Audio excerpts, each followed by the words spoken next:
नमस्कार दोस्तों, education power के इस प्लेटफॉर्म पर स्वागत है आप सभी का। आज है 22 जनवरी 2021 और हम डिस्कस करेंगे कुछ इंपॉर्टेंट करंट अफेयर को। यदि आप हमारे चैनल पर नए हैं तो हमारे चैनल को सब्सक्राइब कर लीजिए और बेल आइकन को प्रेस कर दीजिए। चलिए शुरू करते हैं आज के पहले प्रश्न से। आज का पहला प्रश्न है, डेजर्ट नाइट 21 भारत और किस देश के बीच एक द्विपक्षीय वायु अभ्यास है?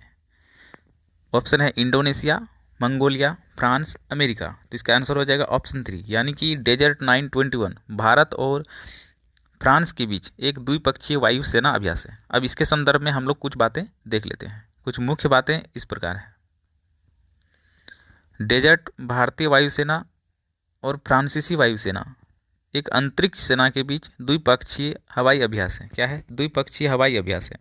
इसे 20 जनवरी से 24 जनवरी के बीच जोधपुर वायुसेना स्टेशन पर निर्देशित किया जाएगा। कहाँ निर्देशित किया जाएगा? जोधपुर वायुसेना स्टेशन पर निर्देशित किया जाएगा।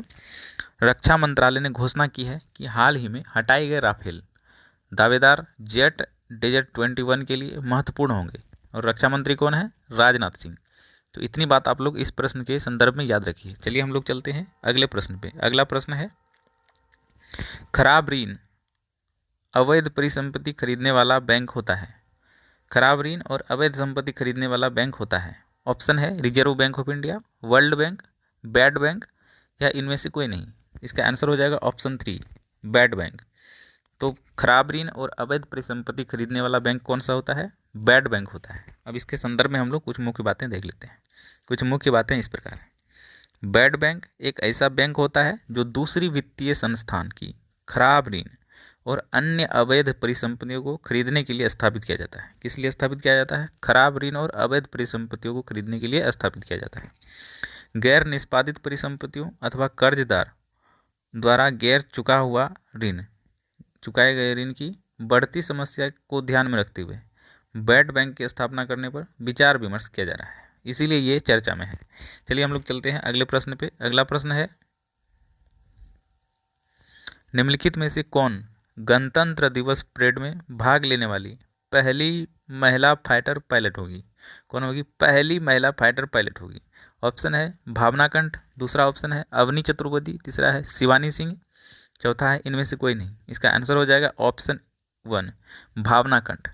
यानी कि निम्नलिखित में से भावना कंठ वो महिला है जो गणतंत्र दिवस परेड में भाग लेने वाली पहली महिला फाइटर पायलट होगी। कौन होगी? पहली महिला फाइटर पायलट होगी। अब इसके संदर्भ में कुछ मुख्य बातें हम लोग देख लेते हैं। कुछ मुख्य बातें इस प्रकार हैं। 2019 में भावना कंठ युद्ध अभियानों को करने के लिए अर्हता प्राप्त करने वाली भारत की पहली महिला फाइटर पायलट बन गई है। कौन बनी है? पहली महिला फाइटर पायलट बन गई है। ये पहली है, इसलिए याद करना बहुत जरूरी है। महिला पायलट बन गई है। उन्हें मार्च 2020 में, कब? मार्च 2020 में राष्ट्रपति रामनाथ कोविंद ने नारी शक्ति पुरस्कार से सम्मानित किया गया है। किस पुरस्कार से सम्मानित किया है? नारी शक्ति पुरस्कार से सम्मानित किया है। इतनी सी बात आप लोग इस प्रश्न के संदर्भ में याद रखिए। चलिए हम लोग चलते हैं अगले प्रश्न पे। अगला प्रश्न है, हाल ही में समाचारों में देखा गया माउंट त्रिशूल, कौन सा त्रिशूल? माउंट त्रिशूल कहाँ स्थित है? सोलुखुम्बू जिला नेपाल, उत्तराखंड भारत में, लहासा तिब्बत, इनमें से कोई नहीं। इसका आंसर हो जाएगा ऑप्शन 2, यानी उत्तराखंड भारत। तो हाल ही में जो समाचारों में देखा गया है माउंट त्रिशूल, ये उत्तराखंड में स्थित है जो भारत में है। चलिए इसके संदर्भ में कुछ मुख्य बातें हम लोग देखते हैं। कुछ मुख्य बातें इस प्रकार हैं। त्रिशूल पर्वत पश्चिमी कुमायूं, कौन सी कुमायूं? पश्चिमी कुमायूं की 3 हिमालय पर्वत की एक चोटियों का समूह है। क्या है? 3 हिमालय पर्वत चोटियों का एक समूह है जो एक साथ संबद्ध है। इसकी मुख्य त्रिशूल समुद्र तल से 7120 मीटर और 23,359 फीट, जो 7120 मीटर है, 23,359 फीट है ऊंचाई पर स्थित है। तीनों शिखरों का एक त्रिशूल के समान है। तीनों त्रिशूल जो है एक त्रिशूल के समान है, इसीलिए इसे त्रिशूल नाम दिया गया है। और ये नाम जो दिया गया है हिंदी या संस्कृत भाषा में, त्रिशूल का नाम हिंदू भगवान शिव के त्रिशूल के नाम पर रखा गया है। किसके नाम पर रखा गया है? हिंदू भगवान शिव त्रिशूल के नाम पर रखा गया है। तो इतनी सी बात आप लोग इसके संदर्भ में याद रखिए। चलिए हम लोग चलते हैं अगले प्रश्न पे। अगला प्रश्न है, चर्चा में रहे महानंदा वन्यजीव अभ्यारण्य, कौन सा? महानंदा वन्यजीव अभ्यारण्य निम्न में से किस राज्य में स्थित है? ऑप्शन है बिहार, दूसरा ऑप्शन है उत्तर प्रदेश, तीसरा है पश्चिम बंगाल, चौथा है इनमें से कोई नहीं। तो इसका आंसर हो जाएगा ऑप्शन 3 यानी कि पश्चिम बंगाल। हाल ही में जो चर्चा में है महानंदा वन्यजीव अभयारण्य, ये पश्चिम बंगाल में स्थित है। कहाँ स्थित है? पश्चिम बंगाल में स्थित है। चलिए इसके संदर्भ में कुछ मुख्य बातें हम लोग देख लेते हैं। मुख्य बातें इस प्रकार है। पश्चिम बंगाल की महानंदा वन्यजीव अभयारण्य, कौन सा वन्य अभयारण्य? महानंदा वन्यजीव अभयारण्य में पहली बार पंछी महोत्सव का आयोजन किया जा रहा है। क्या किया जा रहा है? पहली बार पंछी महोत्सव का आयोजन किया जा रहा है, जिसमें पक्षी प्रेमियों को वन में जाने तथा विविध प्रकार के पक्षियों को देखने का मौका मिलेगा। क्या होगा? विविध प्रकार के पक्षियों को देखने का मौका मिलेगा। 1959 में, कब? 1959 में इसे मुख्य रूप से भारतीय वाइसन और शाही बंगाल बाघ की रक्षा के लिए एक अभयारण्य का दर्जा मिला था। कब मिला था? 1959 में मिला था। किस लिए मिला था? भारतीय वाइसन और शाही बंगाली बाघ की रक्षा के लिए अभयारण्य का दर्जा मिला था।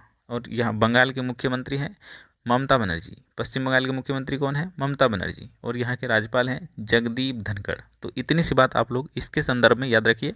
चलिए हम लोग चलते हैं अगले प्रश्न पे। अगला प्रश्न है, चर्चा में रहे ओरवाकल ग्रीनफील्ड हवाई अड्डा, कौन सा हवाई अड्डा? ओरवाकल ग्रीनफील्ड हवाई अड्डा भारत में कहाँ स्थित है? ऑप्शन है तेलंगाना, तमिलनाडु, आंध्र प्रदेश, इनमें से कोई नहीं। इसका आंसर हो जाएगा आंध्र प्रदेश। यानी कि हाल ही में ओरवाकल ग्रीनफील्ड हवाई अड्डा भारत में आंध्र प्रदेश में स्थित है। इसके संदर्भ में हम लोग कुछ मुख्य बातें देख लेते हैं। कुछ मुख्य बातें इस प्रकार है। हाल ही में नागरिक उड्डयन महानिदेशालय ने कुर्नूल जिला ओबराकल हवाई अड्डे का वाणिज्यिक परिचालन शुरू करने की अनुमति दी है। कौन सी हवाई अड्डा? ओबराकल हवाई अड्डे को वाणिज्यिक परिचालन शुरू करने के लिए अनुमति दी है। ये कुर्नूल जिला में है। कहाँ है? कुर्नूल जिला में है, आंध्र प्रदेश की। तो आंध्र प्रदेश की बात है तो आंध्र प्रदेश की राजधानी कहाँ है? हैदराबाद। आंध्र प्रदेश की राजधानी कहाँ है? हैदराबाद। और आंध्र प्रदेश के मुख्यमंत्री हैं जगमोहन रेड्डी। कौन है? जगमोहन रेड्डी। और वहाँ के राज्यपाल का नाम है विश्वभूषण हरिचंदन। तो इतनी सी बात आप लोग इसके संदर्भ में याद रखिए। चलिए हम लोग चलते हैं अगले प्रश्न पे। अगला प्रश्न है, भारत सरकार ने हाल ही में किस महान नेता की जयंती पराक्रम दिवस के रूप में मनाने की घोषणा की है? किसके नाम से? पराक्रम दिवस के नाम से मनाने की घोषणा की है। ऑप्शन है जवाहरलाल नेहरू, सुभाष चंद्र बोस, महात्मा गांधी, सरदार वल्लभ भाई पटेल। तो इसका आंसर हो जाएगा ऑप्शन 2 यानी कि सुभाष चंद्र बोस। हाल ही में भारत सरकार ने सुभाष चंद्र बोस की जयंती पराक्रम दिवस के रूप में मनाने की घोषणा की है। अब ये मनाने की घोषणा की है तो इसके संदर्भ में कुछ मुख्य बातें हम लोग देख लेते हैं। कुछ मुख्य बातें इस प्रकार है। 23 जनवरी 1897 को, कब? 23 जनवरी 1897 को सुभाष चंद्र बोस जी का जन्म हुआ था। क्या हुआ था? जन्म हुआ था। और अतः 23 जनवरी को ही पराक्रम दिवस मनाने की घोषणा की गई है। कब की गई है? 23 जनवरी को ही पराक्रम दिवस मनाने की घोषणा की गई है। सुभाष चंद्र बोस ने स्वराज नामक अखबार लिखी थी। क्या लिखी थी? स्वराज नामक अखबार लिखी थी, शुरू किया था। और उन्होंने द इंडियन स्ट्रगल नामक पुस्तक भी लिखी थी। क्या लिखी थी? पुस्तक भी लिखी थी। और जय हिंद का नारा, कौन सा नारा? जय हिंद का नारा भी सुभाष चंद्र बोस द्वारा दिया गया था। तो इतनी बातें आप लोग इस प्रश्न के संदर्भ में ध्यान में रखिए। चलिए हम लोग चलते हैं अगले प्रश्न पे। अगला प्रश्न है, हाल ही में समाचारों में दिखाया गया सक्कारा कहाँ स्थित है? ऑप्शन है मिस्र, सूडान, इजराइल, इनमें से कोई नहीं। इसका आंसर हो जाएगा ऑप्शन 1 मिस्र। तो हाल ही में समाचारों में लिखा गया सक्कारा कहाँ स्थित है? मिस्र में स्थित है। चलिए इसके संदर्भ में कुछ मुख्य बातें हम लोग देख लेते हैं। मुख्य बातें इस प्रकार है। सक्कारा मिस्र का एक विशाल प्राचीन दफन मैदान है। क्या है? प्राचीन दफन मैदान है, जो प्राचीन मिस्र की राजधानी मेम्फिस के प्राचीन शहर की नेक्रोपोलिस के रूप में कार्य करता है। किसके रूप में कार्य करता है? प्राचीन शहर के नेक्रोपोलिस के रूप में कार्य करता है। मिस्र ने एक अंतिम मंदिर, जो सबसे पुराना मंदिर और काकरों में पाए जाने वाले सबसे पुराने ताबूतों को उजागर किया है। मिस्र की राजधानी कहाँ है? काहिरा। और वहाँ के राष्ट्रपति कौन है? वहाँ के राष्ट्रपति हैं अब्दुल फतह अल सीसी। और वहाँ जो मुद्रा चलती है मिस्री पाउंड। तो इतनी सी बात आप लोग इस प्रश्न के संदर्भ में याद रखिए। चलिए हम लोग चलते हैं नेक्स्ट प्रश्न पे। नेक्स्ट प्रश्न है, हाल ही में किस भारतीय राज्य ने वन स्कूल वन IAS कार्यक्रम का शुभारंभ किया है? क्या किया है? वन स्कूल वन IAS कार्यक्रम का शुभारंभ किया है। तो ये हो जाएगा आपको, ऑप्शन है बिहार, उत्तर प्रदेश, केरल, इनमें से कोई नहीं। इसका आंसर हो जाएगा ऑप्शन 3 यानी केरल। हाल ही में केरल वह भारतीय राज्य है जिन्होंने वन स्कूल वन IAS कार्यक्रम का शुभारंभ किया है। अभी इन्होंने शुभारंभ किया है, तो इसके संदर्भ में हम कुछ मुख्य बातें देख लेते हैं। कुछ मुख्य बातें इस प्रकार हैं। केरल के राज्यपाल आरिफ मोहम्मद खान, कौन है? आरिफ मोहम्मद खान। उन्होंने वन स्कूल 1 IAS कार्यक्रम का शुरुआत किया है और इस योजना के तहत केरल के 10,000 कमजोर, आर्थिक रूप से कमजोर, मेधावी छात्रों को सिविल सेवा और अन्य प्रतियोगी परीक्षाओं के लिए मुफ्त में सेवा देना है। किसका? 1 IAS 1 स्कूल 1 IAS कार्यक्रम का। ठीक है, तो केरल की राजधानी कहाँ है? केरल की राजधानी है तिरुवनंतपुरम और वहाँ के मुख्यमंत्री का नाम है पिनाराई विजयन, इसे P विजयन भी कहा जाता है। और राज्यपाल है आरिफ मोहम्मद खान। कौन है? आरिफ मोहम्मद खान। तो आज के प्रश्न जो है करंट अफेयर की सीरीज यहीं पे समाप्त होता है। मिलेंगे अगले करंट अफेयर की सीरीज के साथ आप सभी से। जय हिंद, जय भारत।